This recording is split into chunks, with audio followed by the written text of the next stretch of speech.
ang banat ni Inoue kay Casimero ating pag-usapan, kabady. Bago ang lahat ay pakisuportahan ang page na aking pinamagatang Sports Update at pakihit ang subscribe at bell button para lagi kang updated, kabady. Maraming salamat.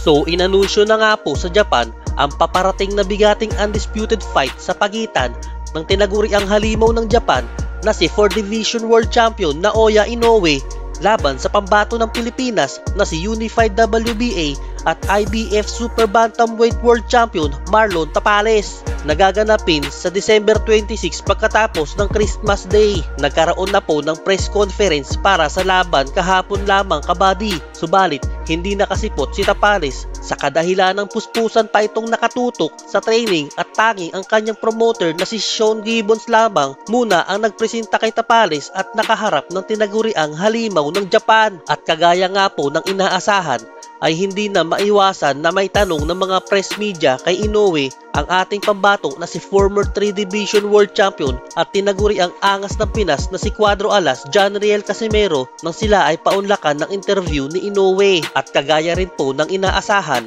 ay hindi rin po maganda ang mga salitang binitawan ni Inoue patungkol kay Casimero sa kadahilanang nawawalan na umano ito ng gana na labanan siya dahil sa pinakitang performance nito nung kanyang huling laban sa kanyang kababayan na si Yukinori Oguni. Bagamat pahayag ni Inoue noon na hindi muna siya aalis ng divisyong ito dahil lilinisin niya daw muna umano ang mga asungot na naghahari-harian kasama na si Casimero sa nabanggit na divisyon, ay bigla po atang nagbago ang ihip ng hangin sa kanyang mga nabilanggit noon. Pahayag pa ni Inoue na hindi naman daw pala talaga magaling si Casimero, kaya naman daw nawalan na ito ng interes sa ating pambato. Sa ngayon ay magpo-focus na lang daw umano siya sa darating na laban nila ni Tapales sa darating ng December 26. Kaya tignan natin ang magagawang hakbang ng Japanese promoter ni Casimero kung talagang kaya nitong diskartehan na mailaban ito sa tinaguriang halimaw ng Japan. Kaya kasi napapayag si Casimero na pumirma na kontrata dito ay dahil sa offer nito na siya ang maghahatid sa kanya patungo kay Inoue sa ibabaw ng lona.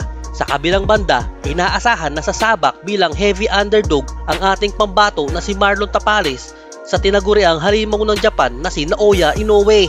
Ngunit kahit ganun pa man, ay hindi pa rin minamaliit at mataas ang respeto ni Inoue sa mandirigmang Pinoy. Ayon po kay Inoue, noong una daw ang tingin niya kay Tapales ay isang agresibong fighter, ngunit nabanggit nito sa interviews na nagbago na raw ang kanyang impresyon at tingin sa ating pambato matapos nitong panoorin ang mga tape ng mga nakalipas na laban ni Tapales. Paliwanag pa ni Inoue na ang upper body movement ni Tapales ay napaka-flexible at meron ding matigas na depensa.